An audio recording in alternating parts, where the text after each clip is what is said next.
Hola, bienvenidos a una nueva edición de Mostradoc, territorio del cortometraje chileno, como siempre a través de El Mostrador TV. Hoy veremos una película de época que nos transporta al Chile posterior a la Gran Depresión Económica de 1929. Una película que nos presenta a dos niñas de distinta clase social que verán sus vidas unidas en medio de una alta tensión política de nuestra historia. Aquí comienza Mostradoc.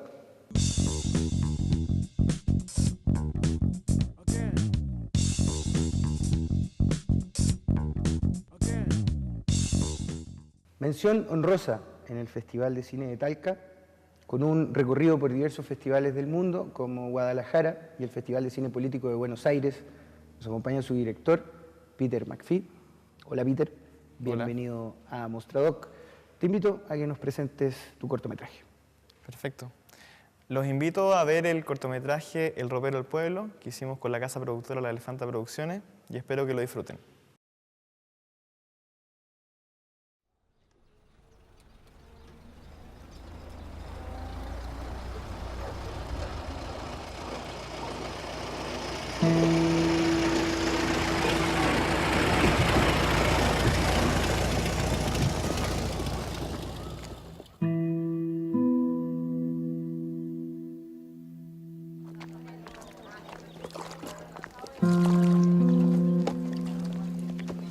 Oye, ¿tienen abrigos?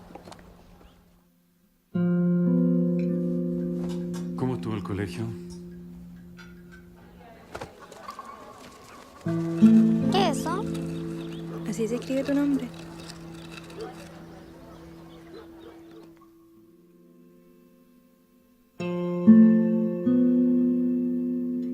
Vaya a tener que parar ahora con este cuento, si no, yo no tengo más alternativa. Voy a tener que contárselo todo. ¿Y esto?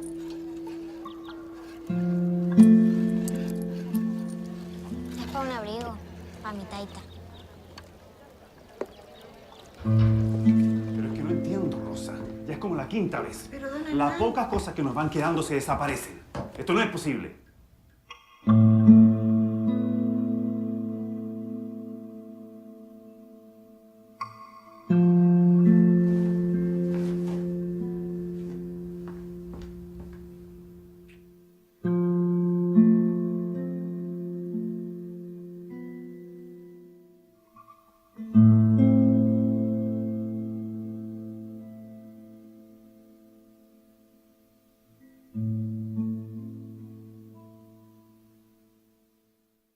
Hola Peter, bienvenido nuevamente a Mostradoc. Placer que estés con nosotros acá. Hacer una película de época es un gran desafío para el Departamento de Arte. Lograr, y sobre todo en esta película en cuanto al look fotográfico y el realismo que tiene de época, digamos, está bastante logrado. Cuéntanos cómo fueron construyendo ese proceso. Bueno, yo creo que hacer una película de época no es solamente un desafío para el arte, es un desafío para absolutamente toda la gente. ¿Cómo lo hicimos? Bueno, este es un cortometraje que hicimos en el último año de nuestra carrera. Teníamos poco tiempo, no teníamos nada de plata, pero teníamos muchas ganas de hacer esta película de época. ¿Por qué de época? Porque nosotros veníamos trabajando junto a La Elefanta Producciones, una casa productora que fundamos, cortometrajes de ficción y documental que estuvieran relacionados a la memoria chilena, al patrimonio histórico. Entonces, nace esta película, ambientada en el año 1932. Entonces, nosotros comenzamos a ver este desafío. Como teníamos escasos recursos y como teníamos poco tiempo y como además éramos muy jóvenes, dijimos, bueno, ¿cómo hacemos para que esto se vea de manera profesional? ¿Cómo hacemos para no solamente hacer un corto de escuela, cómo hacemos para tener un cortometraje que a todos nos permita mostrar nuestro trabajo en Chile y en el extranjero? Entonces, ahí ideamos un sistema de producción que nos permitía poder llegar a esto que te acabo de mencionar. ¿Cómo funcionaba esto? Muchas veces pasa que uno escribe, se preocupa del guión y después piensa cómo lo voy a financiar. ¿Y qué pasa en ese caso? Muchas películas se entrampan porque no pueden ver financiadas las cosas que escribieron, que muchas veces son fantásticas. En cambio, lo que nosotros hicimos fue al revés. Pregunta a la productora, ¿cuánta plata podemos levantar? Realísticamente. Tanta plata. Perfecto, podemos levantar esa plata. Entonces empezamos a escribir en función de la plata que podíamos levantar. Cuando nos dimos cuenta que aún así era muy poca plata, empezamos a armar una puesta en escena que nos permitiera tomar esta realidad de producción de cine guerrilla, pero que en lugar de que fuera un defecto para nosotros, convertirla en un efecto. Nos dio la matemática 5 días de rodaje, nos dio la matemática que podíamos hacer 13, 14 planos por día, porque además estábamos filmando Super 16 y era nuestra primera vez. Entonces, puesta en escena, armando en torno a hacer 12 planos por día durante 5 días. Y en ese ejercicio mental salieron soluciones creativas que yo siento que aportaron a la película. No solamente se sintieron como que la pobreza, no solamente la pobreza que se estaba retratando en la película, sino que la pobreza de producción se notara, sino que la convirtiéramos con un efecto. Un ejemplo súper concreto.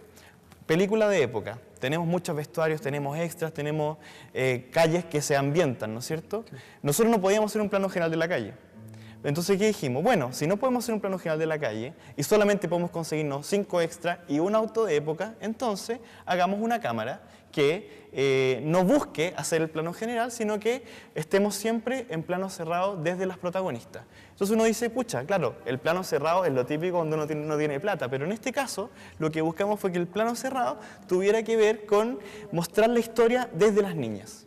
Entonces le dimos una vuelta desde el lenguaje para que se justificara el hecho de que estuviéramos haciendo ese tipo de plano, y eso a la vez hizo que la película se generara una sensación de época mucho más potente que si nosotros hubiéramos intentado hacer el típico plano general con toda la calle inventada. Quizás lo podríamos haber hecho una vez, pero no a lo largo de la película. Y es por eso, y creo que el gran mérito que tiene este cortometraje, es que se ve más producido y se ve más profesional de las condiciones que nosotros teníamos en ese momento para hacerlo.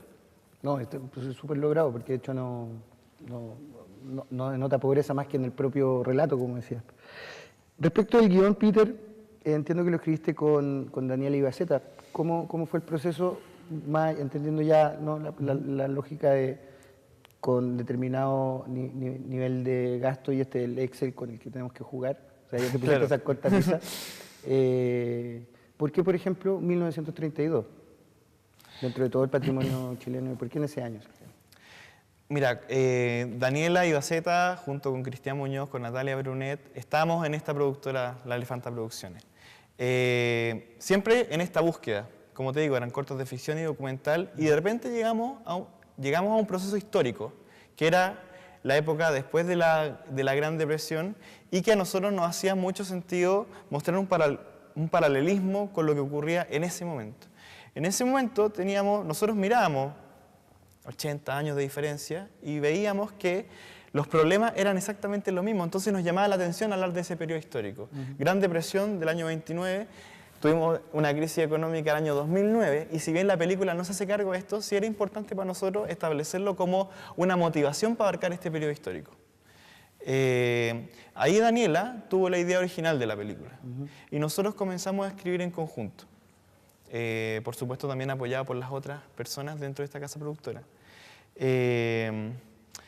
Y la otra pregunta No, tiene que ver con cómo iban dándole vida a ese guión. O sea, en el fondo el trabajo en equipo, iban tomando argumentos como propios históricos, o más bien se fueron imaginando cómo se había dado esto. Empezamos a analizar qué cosas habían hecho con respecto a la historia chilena desde la ficción. En esa búsqueda nos dimos cuenta que incluso ya se habían tocado estos periodos históricos, pero nosotros empezamos a ver qué cosas a lo mejor no estaban siendo, según nuestro punto de vista en ese momento, bien representadas en la ficción de la época. En la ficción de distintas épocas en el cine chileno, viéndolas desde el hoy, haciendo la revisión histórica. Y en ese momento nos dimos cuenta que para nosotros era importante entregarle humanidad al relato. Que el hecho de que fuera una película de época no necesariamente representaba que fuera una película que había que mirarla con distancia.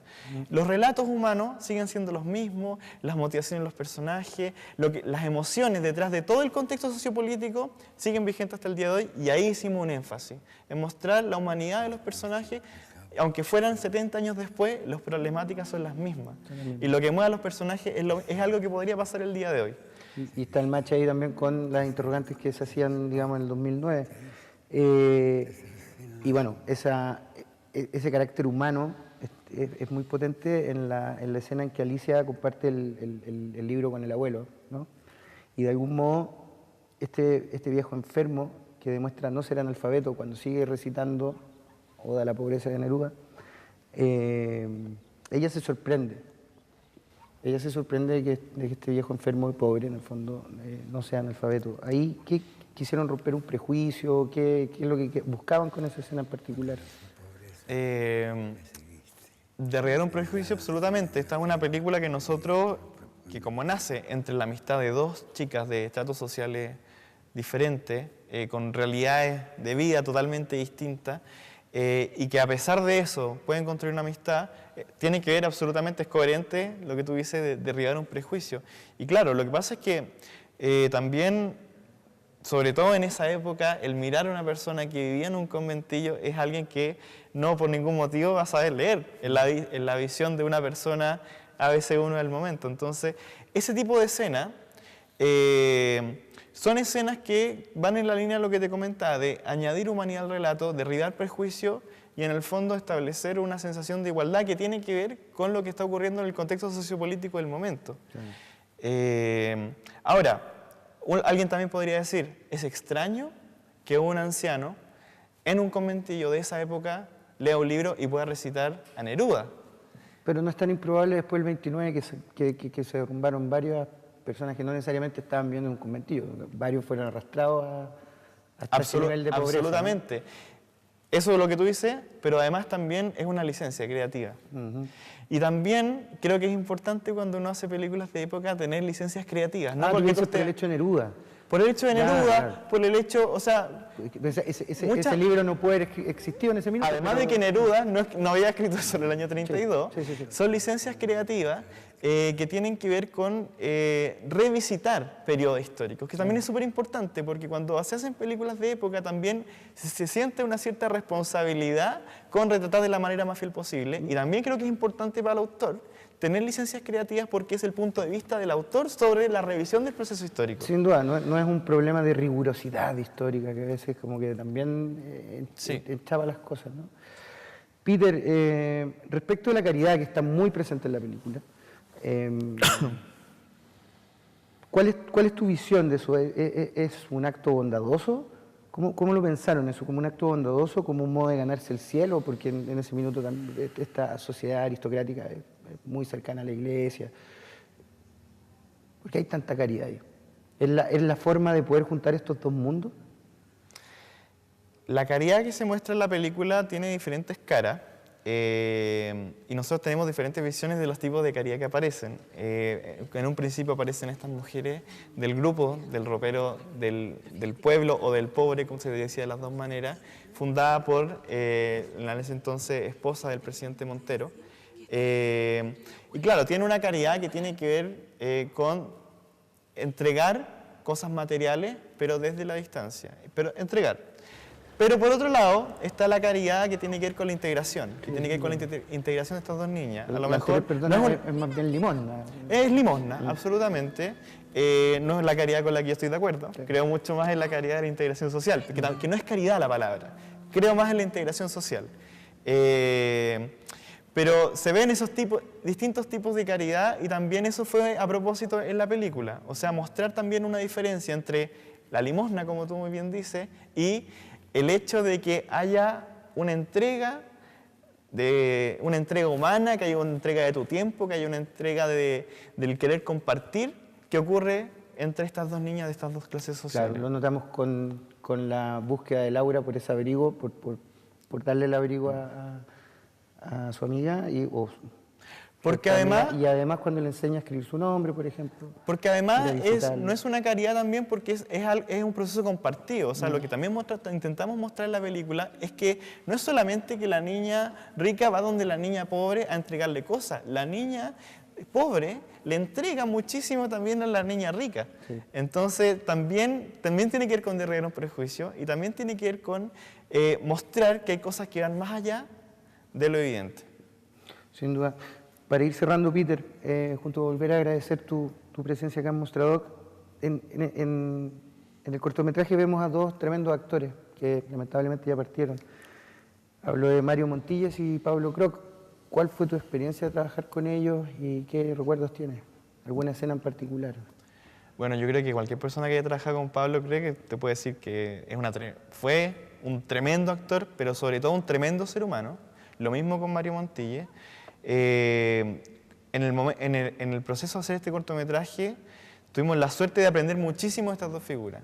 No solamente son personas que fueron muy exitosas dentro del teatro y dentro de la actuación, sino que además fueron personas que entregaron sus vidas a hacer lo que hacían y entregaron sus conocimientos a las demás personas. Con Mario, incluso en nuestro caso es doble, porque antes de filmar El Ropero del Pueblo, filmamos un documental que se llama El Último Texto, que mostraba la realidad de actores de las tablas chilenas, donde en uno de los personajes era Mario Montille. Entonces, ¿qué cosas me quedo yo? Sí, partieron. O sea, ya lo habíais conocido como Lo había como conocido Mario. antes. Y en realidad creo que lo bonito de trabajar con personas de ese calibre, además de la experiencia que ocurre en ese momento, es la posibilidad que tienen ellos de quedar plasmados para siempre en películas de distintas categorías, y yo para siempre voy a poder mostrar que Pablo Croc y Mario Montilla fueron personas que en un momento de nuestras vidas estuvieron con nosotros y quedan plasmados en este proyecto y entregan su talento para que esta obra sea de la calidad profesional que nosotros siempre buscamos. Te agradezco mucho, Peter, habernos traído y compartido El Ropero del Pueblo con nosotros. Te agradezco a ti, muchas gracias por el espacio. Y será hasta la próxima entrega de un nuevo episodio de Mostradoc. Chau, chau. Me echó el viejo. Así que me la llevé nomás. En mi casa siempre hay fruta. Te puedo traer.